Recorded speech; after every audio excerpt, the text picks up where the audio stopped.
കാർബണിൻ്റെ content ചിലപ്പം പോയാൽ, പൂർണ്ണമായിട്ട് പോയാൽ ചിലപ്പോൾ ഈ വാഹനത്തിൻ്റെ എൻജിൻ ചിലപ്പോൾ സ്റ്റാർട്ടാകാതെ വരാം. ഏത് വാഹനത്തിന് ഇത് ചെയ്യാൻ സാധിക്കും? ഹായ്, നമസ്കാരം. ഞാൻ രാകേഷ് എം ജി. ഇന്നിപ്പോൾ നമ്മൾ സംസാരിക്കാൻ പോകുന്നൊരു കാര്യം ഡീകാർബണൈസേഷനെ കുറിച്ചാണ്. അതായത് എന്താണ് ഡീകാർബണൈസേഷൻ? ഒരുപാട് പേര് ചോദിക്കുന്നൊരു കാര്യമാണ്, ഡീകാർബണൈസിങ് ചെയ്യുന്നത് നല്ലതാണോ? കാരണം ആ ഒരു വേർഡിൽ നിന്നും തന്നെ അത് ഫെമിലിയറാണ്, ഡീകാർബണൈസേഷൻ. അതായത് ഡീകാർബണൈസ് എന്ന് ഉദ്ദേശിക്കുമ്പോഴത്തേക്കും കാർബൺ കളയുക എന്നുള്ളത്. എനിക്ക് തോന്നുന്നു ഒരുപാട് പേര് എൻ്റെ കമൻറ്റ് സെക്ഷനിലാണെങ്കിലും പേഴ്സണലായിട്ടാണെങ്കിലും എനിക്ക് മെസ്സേജസ് അയച്ച് ചോദിക്കുന്നൊരു സ്ഥിരം ചോദ്യമാണ്, എൻ്റെ വാഹനത്തിൻ്റെ കാർബൺ കളയാറായോ? അതായത് കരി കുത്തി കളയാറായോ, അല്ലെങ്കിൽ കരി കളയാറായോ? ഇപ്പോൾ ഇത് ചെയ്യുന്നത് പോലെ പണ്ടത്തെ പോലെ നമുക്ക് ഹെഡൊന്നും അഴിക്കേണ്ട കാര്യമില്ല, അല്ലെങ്കിൽ എൻജിൻ ഫുൾ അഴിച്ച് ക്ലീൻ ചെയ്യേണ്ട കാര്യമില്ലല്ലോ. ഈ മെഷീനിലോട്ട് കയറ്റി വിട്ട് കഴിഞ്ഞാൽ വാഹനം ഫുള്ള് ക്ലീൻ ആകത്തില്ലേ എന്ന് ചോദിച്ചുകൊണ്ട് പലരും ചോദിക്കുന്നൊരു കാര്യമാണ്. അത് എനിക്ക് തോന്നുന്നു ഒരുപാട് ചോദ്യം വന്നിട്ടുള്ളൊരു കാര്യമാണ്. ഇതിനെക്കുറിച്ച് ഒരു വീഡിയോ ചെയ്യാൻ സമയമായി. അതാണ് ഞാൻ ഇന്നിപ്പം ഡീറ്റെയിൽ ആയിട്ട് തന്നെ ചെയ്യുന്നൊരു കാര്യം. അതായത് ഇതിൻ്റെ ആവശ്യമുണ്ടോ, ഒന്നാമത്തെ കാര്യം. രണ്ടാമത്തെ കാര്യം, ഏതൊക്കെ വാഹനത്തിൽ ഡീകാർബണൈസേഷൻ ചെയ്യാൻ സാധിക്കും, ഇങ്ങനെ ചെയ്യുന്നതിൻ്റെ ഗുണങ്ങൾ എന്താണ്, ദോഷം എന്താണ്, അതായത് ഇങ്ങനെ ചെയ്യുമ്പോഴത്തേക്ക് എന്തെങ്കിലും ദോഷം നമ്മുടെ വാഹനത്തിനോ വരുന്നുണ്ടോ, ഈ ഒരു കാര്യത്തിനെക്കുറിച്ചാണ് ഇന്നിപ്പോൾ നമ്മൾ സംസാരിക്കാൻ പോകുന്നത്. ഇപ്പോൾ എല്ലാവർക്കും welcome back to my channel MZ Explorer.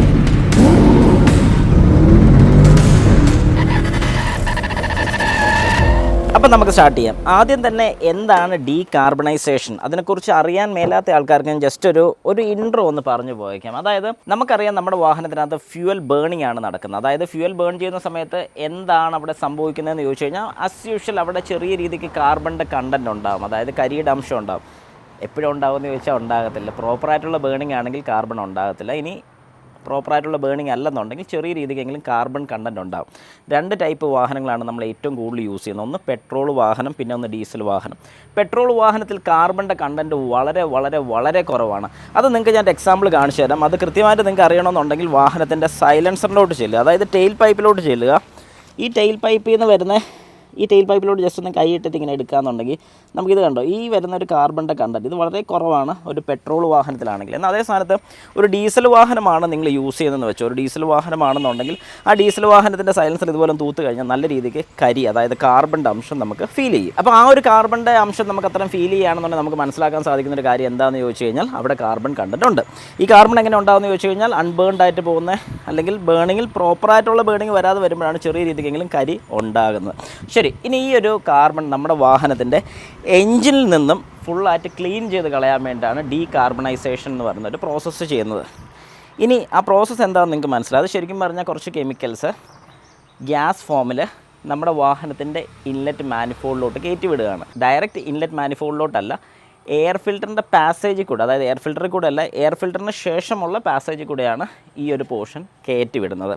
അതായത് ഞാനൊരു എക്സാമ്പിൾ കാണിച്ചു തരാം. ഇപ്പോൾ ഈ ഒരു വാഹനത്തിലാണെങ്കിൽ ഇതിപ്പം വാഹനത്തിൻ്റെ ഇൻടേക്ക് എയർ എടുക്കാൻ വേണ്ടിയിട്ടുള്ള ഒരു പൈപ്പാണ്. ജസ്റ്റ് ഒരു ഫ്രീ ഒരു പൈപ്പ് തന്നെയാണ് ഇങ്ങനെ കൊടുത്തിരിക്കുന്നത്. ശരിക്കും പറഞ്ഞാൽ കോൾഡ് എയർ സക്ക് ചെയ്യാൻ വേണ്ടിയിട്ടാണ്. അതായത് ഇവിടെയൊക്കെ ഹീറ്റ് കൂടുതലായതുകൊണ്ട് ഈ ഒരു പോർഷനിൽ നിന്ന് കോൾഡ് എയർ സക്ക് ചെയ്യാൻ വേണ്ടി കൊടുത്തിരിക്കുന്ന ഒരു യൂണിറ്റ്. അതായത് നമുക്കിത് വേണമെങ്കിൽ ഫ്രീ ആക്കാം ഇങ്ങനെ, കണ്ടോ. അപ്പോൾ ഇത് ജസ്റ്റ് ഒരു കയറ്റിയിടുന്ന പോർഷൻ മാത്രമേ ഉള്ളൂ. ഇതിനകത്താണ് നമ്മുടെ എയർ ഫിൽറ്റർ വരുന്നത്. ഇവിടെ നിന്ന് അങ്ങോട്ടാണ് നമ്മുടെ വാഹനത്തിൻ്റെ എൻജിനിലോട്ട് പോകുന്നത്. അതായത് ത്രോട്ടിൽ ബോഡി തൊട്ട് ഇവിടെ നിന്ന് സ്റ്റാർട്ട് ചെയ്യും. അതായത് ഡീകാർബണൈസേഷൻ ചെയ്യുകയാണെന്നുണ്ടെങ്കിൽ ഈ ഒരു പോർഷൻ കൊണ്ട് അഴിക്കുകയാണ് ചെയ്യുന്നത്. ഇവിടെ കൊണ്ട് അഴിച്ച് ഈ ഒരു പോർഷൻ ഫ്രീ ആക്കി ഇതിനകത്തോട്ടാണ് ഞാൻ ഈ പറഞ്ഞ യൂണിറ്റ്, അതായത് ഡീകാർബണൈസേഷൻ ചെയ്യാൻ വേണ്ടിയിട്ടുള്ള ആ ഒരു ലൈൻ കണക്ട് ചെയ്യുന്നത് ഇതിനകത്തോട്ടാണ് കണക്ട് ചെയ്ത് വിടുന്നത്. ഇതിലെയാണ് ആ ഒരു ഗ്യാസ് കയറിപ്പോകുന്നത്. എന്നിട്ട് വാഹനം സ്റ്റാർട്ട് ചെയ്ത് നിർത്തി ഒരു നിശ്ചിത RPMത്തിലോട്ട് സെറ്റ് ചെയ്ത് ഇടുകയാണ് ചെയ്യുന്നത്. അപ്പോൾ എന്താണ് സംഭവിക്കുന്നത് ചോദിച്ചു കഴിഞ്ഞാൽ ഇതിലെ വരുന്ന ആ ഒരു ഗ്യാസ് നേരെ ഈ പൈപ്പ് വഴി ഇലക്ട്രോണിക് ത്രോട്ടിൽ ബോഡിയാണ് നമ്മൾ ഈ കാണുന്നത്.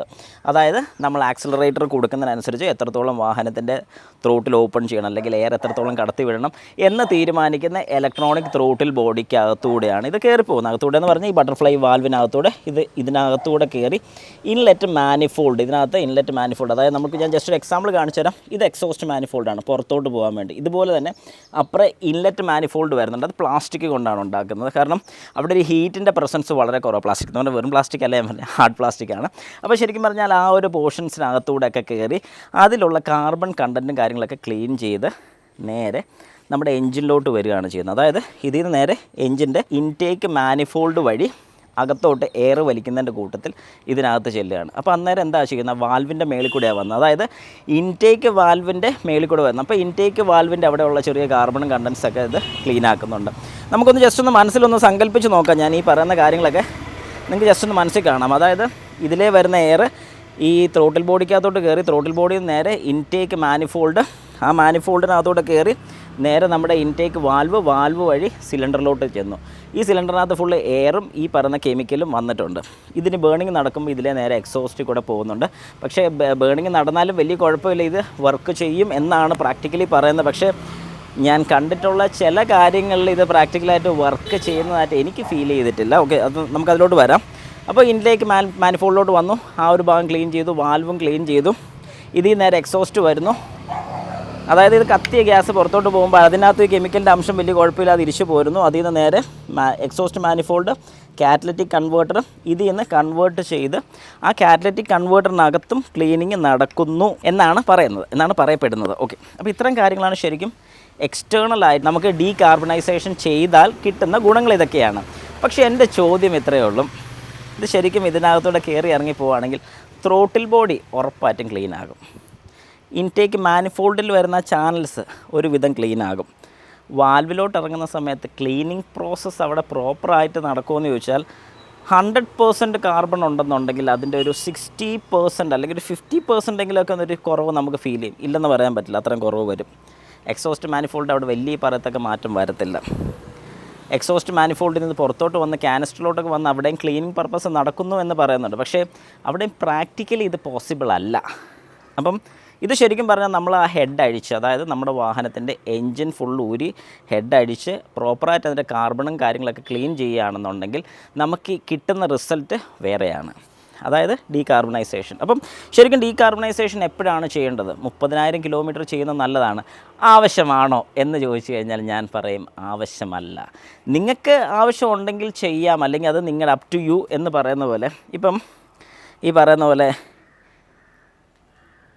ലെതർ സീറ്റ് ഇടണോ സാധാരണ സീറ്റ് ഇട്ടാൽ മതിയെന്ന് വെച്ചാൽ രണ്ടും നമ്മുടെ ഡ്രൈവിംഗ് കംഫോർട്ട് പോലെ ഇരിക്കും എന്ന് പറയുന്ന പോലെ എനിക്ക് തോന്നിയിട്ടുള്ളൂ. ഇതെൻ്റെ മാത്രം ഒരു കൺക്ലൂഷനാണ് ഞാൻ പറയുന്നത്. കാരണം ഞാൻ കുറേ കാര്യങ്ങൾ പല സ്ഥലത്തുനിന്നും മനസ്സിലാക്കിയൊരു കാര്യമാണ് പറയുന്നത്. കാരണം ഡീകാർബണൈസേഷൻ ചെയ്തൊരു എൻജിൻ അഴിച്ച് നോക്കിയിട്ട് കണ്ടൊരു ആഫ്റ്റർ എഫക്റ്റും കൂടെ കൂട്ടിയാണ് ഞാൻ പറയുന്നത്.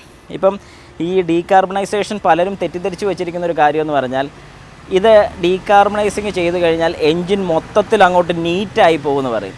ഒരു കാരണവശാലും നടക്കത്തില്ല. കാരണം ഇൻടേക്ക് മാനിഫോൾഡ് വഴി കയറിപ്പോകുന്ന ഈ സാധനം നമ്മുടെ സിലിണ്ടറിൽ കയറി സിലിണ്ടറിനകത്ത് വന്നു, സിലിണ്ടറിൽ നേരെ എക്സോസ്റ്റ് വഴി കയറിപ്പോയെന്നല്ലാതെ താഴോട്ട് പിന്നെയും കിടക്കുകയാണ്. ക്രാങ്ക് ഷാഫ്റ്റ്, ക്യാം ഷാഫ്റ്റ്, ഇവിടെ ഒന്നും ഇത് എത്തുന്നില്ല. ഇവിടെ ഒന്നും ഇതിൻ്റെ ഒരു റോളും ഉണ്ടാകുന്നില്ല. അതായത് അവിടെ ഒന്നും ഒരു ക്ലീനിങ് പ്രോസസ്സ് നടക്കുന്നില്ല. അതായത് ചുരുക്കി പറഞ്ഞാൽ നമ്മുടെ വാഹനത്തിൻ്റെ എൻജിൻ ക്ലീൻ ആകുന്നുണ്ടോ എന്ന് ചോദിച്ചാൽ ക്ലീൻ ആകുന്നില്ല. പിന്നെ ഏത് വാഹനത്തിന് ഇത് ചെയ്യാൻ സാധിക്കും? അധികം കിലോമീറ്റർ ഓടാത്ത വാഹനമാണെങ്കിൽ ചെയ്യുന്നതുകൊണ്ട് കുഴപ്പമില്ല. കിലോമീറ്റർ കൂടിയാൽ എന്താണ് കുഴപ്പം? അതായത് പ്രോപ്പർ സർവീസും അല്ല, കിലോമീറ്റർ കൂടിയ വാഹനങ്ങളാണെന്നുണ്ടെങ്കിൽ അതിനകത്തുള്ള കാർബൺ ഡെപ്പോസിറ്റ് മുഴുവൻ പോയി കഴിയുമ്പോൾ ഈ വാഹനം ചിലപ്പോൾ സ്റ്റാർട്ടാകാതെ വരും. കംപ്രഷൻ വീക്കായി പോകാനുള്ള ചാൻസ് ഉണ്ട്. അങ്ങനെയൊക്കെ ഒരുപാട് പ്രശ്നങ്ങളുണ്ട്. അതിപ്പം ഒരുപാട് ഓടിയ വാഹനമാണെന്ന് പറഞ്ഞാൽ പോലും, അല്ലെങ്കിൽ ഓടാത്ത വാഹനമാണെന്ന് പറഞ്ഞാലും റിസ്ക്കാണ് നമ്മൾ ഈ ചെയ്യുന്നത്. കാരണം കാർബണിൻ്റെ കണ്ടൻറ്റ് ചിലപ്പം പൂർണ്ണമായിട്ട് പോയാൽ ചിലപ്പോൾ ഈ വാഹനത്തിൻ്റെ എൻജിൻ ചിലപ്പോൾ സ്റ്റാർട്ടാകാതെ വരാം. കംപ്രഷൻ വീക്ക് ഉണ്ടായ ഹിസ്റ്ററീസ് ഉണ്ട്. പ്രോപ്പറായിട്ടുള്ള വർക്കിംഗ്, അതായത് വാൽവ് ചിലപ്പോൾ സ്റ്റക്കായി പോകാനുള്ള ചാൻസ് ഉണ്ട്. അങ്ങനെയൊക്കെ ഒരുപാട് പ്രശ്നങ്ങൾ മുമ്പിലോട്ട് വരും. അപ്പോൾ ഇതെല്ലാം ചെയ്യാൻ പോകുന്നതിന് മുമ്പ് നിങ്ങളുടെ മനസ്സിൽ ഈ പറഞ്ഞൊരു കാര്യം ഉണ്ടായിരിക്കണം. അതായത് ചെയ്യുന്നത് നല്ലതാണോ? ഇത് ചെയ്ത് റിസൾട്ട് കിട്ടിയിട്ടുണ്ടോ എന്ന് ചോദിച്ചാൽ റിസൾട്ട് കിട്ടിയ ആൾക്കാരും ഉണ്ട്. ഞാൻ പറഞ്ഞല്ലോ, അതായത് കാർബൺ ഫുള്ളായിട്ട് പോയി കഴിയുമ്പോൾ വാഹനം ഒരു ഫ്രഷ് സ്റ്റേജ് എത്തും. അത്രയും പോർഷനിൽ കാർബൺ പോയി കഴിയുമ്പോൾ ഏറെക്കുറെ ഇപ്പം നമ്മളൊരു EGR cleaning, exhaust gas recirculation എന്ന് പറയുന്നത് EGR ക്ലീനിങ് ചെയ്ത് കഴിയുമ്പോഴത്തേക്ക് അതിൻ്റെ കൂട്ടത്തിൽ ഇൻ്റർകൂളറും ക്ലീൻ ചെയ്തിട്ടുണ്ടെന്നുണ്ടെങ്കിൽ എയർ സർക്കുലേഷൻ പ്രോപ്പറാകും. അങ്ങനെ എയർ സർക്കുലേഷൻ പ്രോപ്പർ ആയിട്ടുണ്ടെന്നുണ്ടെങ്കിൽ വാഹനത്തിൻ്റെ എൻജിൻ പവർ ഔട്ട്പുട്ട് വരുന്നതിൻ്റെ ഒരു ഡിഫറൻസ് നമുക്ക് നന്നായിട്ട് ഫീൽ ചെയ്യും. അപ്പോൾ ആ ഒരു ഡിഫറൻസും ശരിക്കും ഇതിനെ ബാധിക്കുന്ന ഒരു കാര്യമാണ്, അല്ലെങ്കിൽ നമുക്ക് അതിൻ്റെ ഗുണം കിട്ടുന്ന കാര്യമാണ്. അതുപോലെ തന്നെ ഒരു ചെറിയൊരു ഡിഫറൻസ് നമുക്കിത് ചെയ്ത് കഴിഞ്ഞാൽ നമ്മുടെ വാഹനത്തിന് ഫീൽ ചെയ്യും. അല്ലാതെ ഈ പറയുന്ന പോലെ ഭയങ്കര ഡിഫറൻസ് ഫീൽ ചെയ്യുന്ന ആരും വിചാരിക്കേണ്ട. പിന്നെ ഇത് വെച്ച് കംപ്ലയിൻറ്റ് വരും. ഞാൻ എപ്പോഴും പറയുന്നത് അണ്ടർ വാറണ്ടിയിലുള്ള വാഹനങ്ങളൊന്നും ഡീകാർബണൈസിങ് ചെയ്ത് പണിയാക്കാതിരിക്കുന്നതായിരിക്കും നല്ലത്. കൃത്യമായിട്ട് നിങ്ങൾ ചെയ്യേണ്ട ഒരു കാര്യം എന്ന് പറഞ്ഞാൽ പ്രോപ്പർ സർവീസ്. അതായത് നിങ്ങളുടെ വാഹനത്തിന് എപ്പോഴാണ് എൻജിൻ ഓയിൽ കൃത്യമായിട്ട് മാറാൻ പറയുന്നത്? അതായത് ഓട്ടം കുറവ്, അതുകൊണ്ട് ഞാൻ ഓയിൽ മാറേണ്ട കാര്യമുണ്ടോ? ഈ ഒരു ചോദ്യം ഒന്ന് മാറ്റി വയ്ക്കുക. എന്നിട്ട് ഈ പറയുന്ന ടീം തന്നെ ആയിരിക്കും അടുത്ത് പറയുന്നത് എൻജിൻ ഡീകാർബണൈസിങ് ചെയ്താലോ. എന്തിന്? നമ്മുടെ വാഹനത്തിൻ്റെ പ്രോപ്പർ സർവീസ് മാത്രം ചെയ്ത് വിടുക, വേറെ കൂടുതലൊന്നും ചെയ്യണ്ട. എൻജിൻ ഓയിലിൻ്റെ ഫിൽറ്റർ വലിയൊരു ഘടകമാണ് നമ്മുടെ വാഹനത്തിൻ്റെ. അതിപ്പോൾ ഒരു പെട്രോൾ വാഹനമായിക്കോട്ടെ, ഡീസൽ വാഹനമായിക്കോട്ടെ. ഡീസൽ വാഹനത്തിന് ഏറ്റവും കൂടുതൽ ശ്രദ്ധിക്കേണ്ട ഒരു കാര്യമാണ്, പെട്രോൾ വാഹനത്തിന് ശ്രദ്ധിക്കേണ്ടെന്നല്ല, ടൈംലി റീപ്ലേസ്മെൻറ്റ് ചെയ്യുന്ന കാര്യങ്ങളാണെങ്കിൽ ഉറപ്പായിട്ടും നിങ്ങളുടെ വാഹനത്തിൻ്റെ ലൈഫ് കൂടുതൽ കിട്ടുന്നതായിരിക്കും. ഞാൻ എപ്പോഴും സജസ്റ്റ് ചെയ്യുന്നൊരു കാര്യമാണ്, ഒരു തരത്തിലുള്ള അഡീഷണലായിട്ടുള്ള അഡിറ്റീവ്സും നമ്മുടെ വാഹനത്തിൻ്റെ ഒരു കമ്പോണൻസിലും, ഇപ്പോൾ എൻജിൻ ഓയിലാണെങ്കിലും പല പല സാധനങ്ങളും നമ്മുടെ മാർക്കറ്റിൽ അവൈലബിളാണ്. ഒരു കാരണവശാലും നിങ്ങൾ ഈ ആവശ്യമില്ലാത്ത സാധനങ്ങൾ മേടിച്ച് ഒഴിച്ച് നിങ്ങളുടെ വാഹനത്തിൻ്റെ എൻജിനെ കംപ്ലയിൻ്റ് ഉണ്ടാക്കില്ല. കാരണം ആദ്യമൊക്കെ എത്ര സ്മൂത്തായിട്ട് നിങ്ങളുടെ വാഹനം നിന്നെന്ന് പറഞ്ഞാലും ഒരു ലൈഫ് ടൈം നമുക്ക് കിട്ടുമെന്ന് ഉറപ്പ് പറയാൻ പറ്റില്ല. കാരണം ഏതൊരു സാധനവും അങ്ങനെയാണ്, നമ്മൾ അഡീഷണലായിട്ട് ചെയ്യുന്ന ഏതൊരു കാര്യം അഡീഷണലാണ്. ഇപ്പം എൻ്റെ ഫ്രണ്ടിൽ ഇപ്പോൾ ഉള്ള ഒരു സ്വിഫ്റ്റ് ZXi പ്ലസ് വാഹനമാണ്. ഈ വാഹനത്തിൽ വരുന്നൊരു ഹെഡ്ലൈറ്റ് എന്ന് പറയുമ്പോഴത്തേക്കും കമ്പനി ഇൻബിൽറ്റ് വരുന്ന, എന്നാൽ ഇത് തന്നെ നമുക്കൊരു VXi വാഹനത്തിൽ ഫിറ്റ് ചെയ്യാം. ഞാൻ ചെയ്തൊരു ഹിസ്റ്ററി ഉണ്ട്. പക്ഷേ അതെങ്ങനെ ചെയ്തെന്ന് പറഞ്ഞാൽ അതൊരു അഡീഷണൽ ഫിറ്റ്മെൻറ്റ് തന്നെയാണ്, ഒരിക്കലും ഒരു ജെനുവിൻ ഫിറ്റ്മെൻറ്റ് ആകുന്നില്ല. അതുപോലെ തന്നെയാണ് ഞാൻ എപ്പോഴും പറയുന്നത്, നമ്മുടെ വാഹനത്തിൽ എൻജിൻ റിലേറ്റഡ് ആയിട്ട് ഏതൊരു കാര്യം നമ്മൾ ചെയ്യുകയാണെങ്കിലും ഉറപ്പായിട്ടും മാനുഫാക്ചർ റെക്കമെൻഡ് ചെയ്യുന്ന കാര്യം മാത്രം ചെയ്ത് കഴിഞ്ഞാൽ അതിൻ്റെ ഏറ്റവും വലിയൊരു ഗുണം എന്താണെന്ന് പറഞ്ഞാൽ നിങ്ങളുടെ വാഹനത്തിൻ്റെ ലൈഫ് എപ്പോഴും കൂടുതൽ, അതായത് എൻജിൻ ലൈഫ് നമുക്ക് കൂടുതൽ കിട്ടുന്നതായിരിക്കും.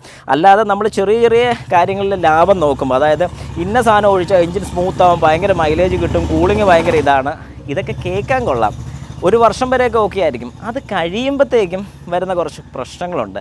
അതും കൂടെ ഫേസ് ചെയ്യാൻ റെഡി ആണെങ്കിൽ മാത്രം നിങ്ങൾ ഇതുപോലത്തെ കാര്യങ്ങളൊക്കെ ചെയ്യാവുള്ളൂ എന്ന് ഞാൻ എപ്പോഴും സജഷൻ തരും. ബാക്കി നിങ്ങളുടെ ഇഷ്ടമാണ്. കാരണം വാഹനം ഉപയോഗിക്കുന്ന വ്യക്തി അല്ലെങ്കിൽ കാശ് കൊടുത്ത് മേടിച്ച ഒരാളുടെ ആഗ്രഹം, ഇഷ്ടമാണ് ബാക്കി അതിനകത്ത് വരുന്നത്. അപ്പം ഞാൻ എൻ്റെ ഒരു ഭാഗം ക്ലിയറായിട്ട് പറഞ്ഞു. എനിക്ക് ഒക്കുമെന്നുണ്ടെങ്കിൽ എനിക്ക് ഇതിൻ്റെ ഒരു ഡീറ്റെയിൽഡ് വീഡിയോ ചെയ്യണമെന്ന് ആഗ്രഹമുണ്ട്. അതായത് ഒരു ഡീകാർബണൈസിങ് കഴിഞ്ഞ ഒരു വാഹനത്തിൻ്റെ എൻജിൻ ഒന്ന് ഡിസ്മാൻഡിൽ ചെയ്ത് കാണിക്കണമെന്നൊരാഗ്രഹമുണ്ട്. ഉറപ്പില്ല, നടക്കുമെന്നുണ്ടെങ്കിൽ ഷുവറായിട്ട് ഞാനൊരു വീഡിയോ ചെയ്യാം. പിന്നെ തിരക്ക് കൂട്ടലിൽ ഓരോ കാര്യങ്ങൾ തീർത്ത് വരാനുണ്ട്. കുറച്ചേറെ വീഡിയോസ് പെൻഡിങ് കിടപ്പുണ്ട്, അതെല്ലാം ഒന്ന് തീർക്കാനുണ്ട്. അപ്പോൾ അതിൻ്റെയൊക്കെ പണിപ്പുരയിലായിരുന്നു. അതുകൊണ്ടാണ് ഈ വീഡിയോ കുറച്ച് ഡിലേ ആയിപ്പോയത്. ഏതായാലും ഒരു കാര്യം ചെയ്യുമ്പോൾ അതിനെക്കുറിച്ച് കുറച്ച് സ്റ്റഡി നടത്തിയിട്ട് എനിക്കത് പറയാൻ പറ്റത്തുള്ളൂ. അതിനെക്കുറിച്ച് സ്റ്റഡി നടത്തുക എന്ന് പറയുമ്പോഴത്തേക്കും പലരും ഇത് ഓപ്പണായിട്ട് പറയില്ല. ഈ ഒരു കാര്യം ഓപ്പണായിട്ട് പറയത്തില്ലെന്ന് പറഞ്ഞാൽ വേറൊന്നും കൊണ്ടല്ല, കുറേ കാര്യങ്ങളുണ്ട് ഇതിനകത്ത്.